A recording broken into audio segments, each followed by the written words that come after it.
नमस्कार, राष्ट्रभोज से मैं पवन केसवानी।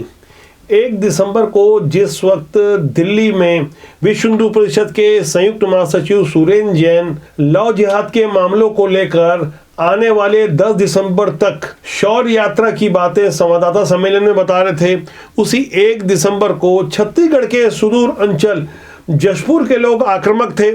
सड़कों पर उतरकर राष्ट्रीय राजमार्ग क्रमांक 43 में चक्का जाम कर चुके थे। जशपुर के इलाके में बेहद तनाव व्याप्त है। हिंदूवादी लव जिहाद के विरुद्ध बेहद आक्रामक होकर बंद का ऐलान किए थे, जो पूरी तरह सफल रहा। उन हालातों की सिलसिलेवार जानकारी से पहले आपको यह जानना समझना जरूरी है कि आखिर लव जिहाद को लेकर देश भर में एक विशेष अभियान क्यों चलाया जा रहा है। विप के संयुक्त महासचिव सुरेंद्र जैन ने बीते 10 सालों में लव जिहाद के चर्चित 400 मामलों की एक सूची संवाददाताओं को उपलब्ध कराई और जानकारी दी कि आने वाले 21 दिसंबर से 31 दिसंबर तक एक विशेष धर्म रक्षा अभियान चलाया जाएगा, जिसमें विप की महिला शाखा महिलाओं को लव जिहाद के विरुद्ध जागरूक करेगी कि किस तरह से देश में लव जिहाद छेड़ा गया है। देश भर में कुल 7 राज्यों में धर्मांतरण के विरुद्ध कानून है, लेकिन यह कानून धर्मांतरण रोकने और लव जिहाद के लिए पर्याप्त नहीं है। इसका ताजा उदाहरण छत्तीसगढ़ के जशपुर में देखने को मिला, जहां नवंबर के मध्य में जशपुर के शहबाज अंसारी ने एक हिंदू युवती को अपने प्रेम जाल में फंसाकर उसका धर्मांतरण करवाने की कुचेष्टा की। मेरे लड़की को धमका के डरा करके अपहरण कर लिया है एक मुसलमान लड़का, जिसका नाम है शहबाज अंसारी। लाख मनाने के बाद भी इन लोग नहीं माने, जबकि जिसमें मेरा लड़की का दिमागी स्तर ठीक नहीं है। मैं उनका इलाज भी करवा रहा हूँ काके हॉस्पिटल से।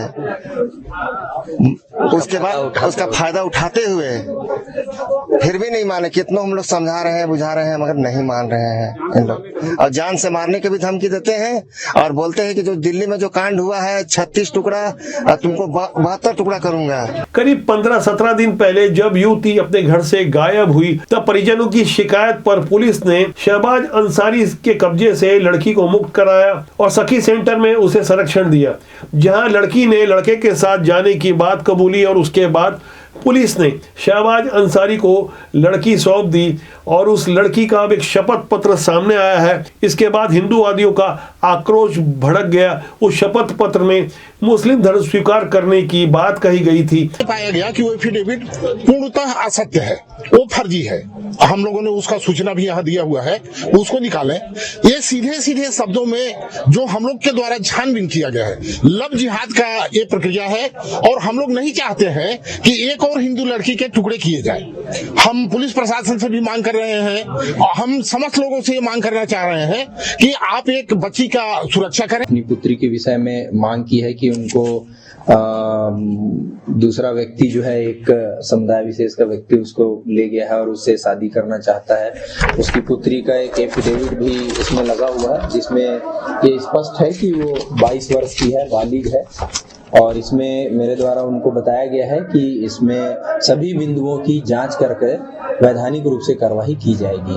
दरअसल इसी तरह के मामले छत्तीसगढ़ और भारत भर में जहां जहां भी हो रहे हैं, इसे ही लव जिहाद बताया जा रहा है कि यह किस तरह से कई बार अपना नाम छुपाकर हिंदू बताकर या कई बार खुद को हिंदू धर्म अपनाने की बात कहकर अपने प्रलोभन में फंसाया जाता है और उसके बाद धर्मांतरण होता है, जैसा अभी जशपुर में हो रहा है। इसके पहले धमतरी में 2019 में अंजलि जैन का एक चर्चित मामला आया था। तब वहां इब्राहिम सिद्दीकी नामक एक शादीशुदा मुस्लिम युवक ने एक 23 साल की करोड़पति परिवार की अंजलि जैन को अपने प्रेम जाल में फंसाया और उसने यह स्वीकार किया कि वह हिंदू बन रहा है और आर्य समाज में उसने अपना नाम आर्यन बताया और बाद में लड़की को मुस्लिम धर्म अपनाने को मजबूर किया। दरअसल आर्यन सिद्दीकी एक डीजे संचालक का लड़का है जो खुद साइकिल पंचर बनाने का काम करता था। तब वह मामला काफी चर्चित रहा। अब जशपुर में भी हालात कुछ ऐसे हैं जहां लोग सड़कों पर निकल आए हैं। सर्व हिंदू समाज के आह्वान पर लोगों ने जशपुर शहर को बंद रखा। आंदोलनकारियों ने मुस्लिम समाज की आर्थिक नाकेबंदी की भी शपथ ली।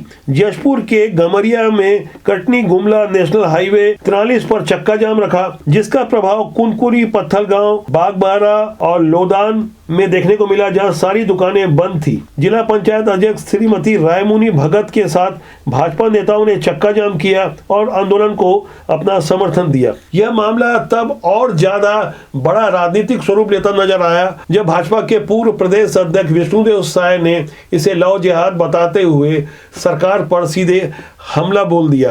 अब यहाँ भारतीय जनता पार्टी की एंट्री हो चुकी है। इसका असर भी आप साफ तौर पर देख सकते हैं कि किस तरह से लोग सड़कों पर उतरकर यहाँ बंद को अपना समर्थन दे रहे हैं, आंदोलन कर रहे हैं। तमाम हिंदूवादी इस मुद्दे पर बेहद आक्रामक हैं। वे खासकर पुलिस के व्यवहार को लेकर काफी आक्रोशित हैं। लोगों का कहना है कि पुलिस ने शहबाज अंसारी और उनके समर्थकों का साथ दिया, जो एक गिरोह बनाकर लव जिहाद को प्रश्रय दे रहे हैं, लव जिहाद को बढ़ावा दे रहे हैं। लड़की के परिजनों का आरोप है कि लड़का और उसके घर वाले उन्हें धमका रहे हैं।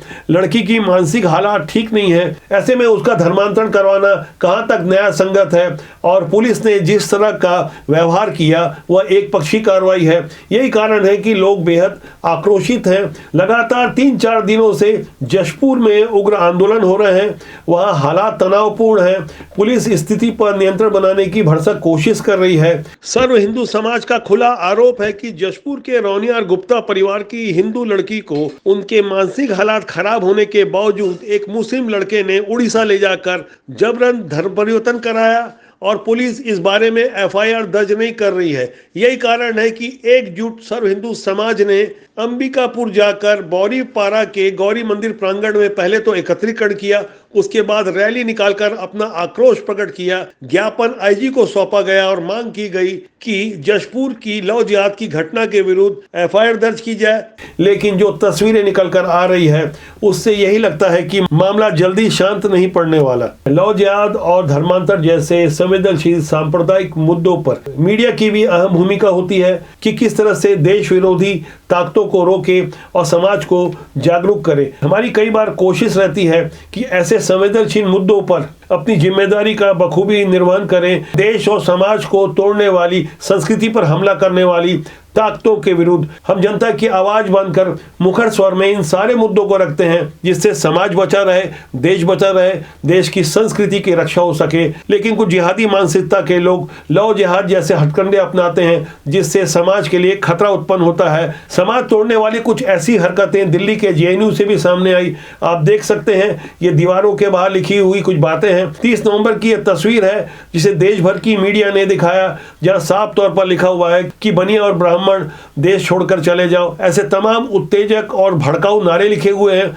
देश की राजधानी दिल्ली की सबसे प्रतिष्ठित यूनिवर्सिटी जेएनयू में यह मानसिकता वामपंथियों की है। साफ तौर पर लोगों को पता है कि लाल अक्षरों में जिसने भी ये जो कुछ भी लिखा है, क्यों लिखा है, उनकी मानसिकता कैसी है। देश भर में अनेक व्हाट्सएप ग्रुप बनाए गए हैं। सोशल मीडिया में चोरी छिपे युवाओं को भड़काने की जो कोशिश हो रही है, सांप्रदायिक आधार पर, जाति आधार पर देश तोड़ने की बातें हो रही है। इस तरह के नारे जब सामने आते हैं तब आप यकीन मानिए कि देश में अभी भी शांत स्वर में गहरा वैचारिक युद्ध चल रहा है, जिसे आज हम नहीं संभाल पाए तो आने वाला वक्त हमें माफ नहीं करेगा। हर भारतीय की जिम्मेदारी है वे देश के हित में काम करे, देश विरोधी ऐसी कोई भी हरकत का मुंह तोड़ जवाब दे जो जाति और सांप्रदायिक वैमनस्यता फैलाने का काम करता हो। राष्ट्रबोध आपसे विनम्र आग्रह करता है कि ऐसे ज्वलंत विषयों पर कमेंट बॉक्स पर अपनी राय जरूर दें। राष्ट्रबोध के साथ लगातार जुड़े रहने के लिए कृपया उसे सब्सक्राइब करें। नमस्कार।